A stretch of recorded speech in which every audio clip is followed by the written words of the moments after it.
అటుకులు అనేవి readymade food, instant food మనందరికీ కూడా. రైస్ ఫ్లేక్స్ అంటారు కొంతమంది. అటుకులు అంటే ఈ మధ్య తెలియకపోయినా రైస్ ఫ్లేక్స్.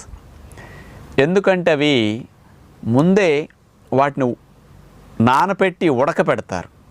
ఉడకబెట్టి ప్రెస్ చేసి పైన ఊకలాంటి పొట్టు తీసేసాక దాన్ని మరి అటుకులు అంటాం.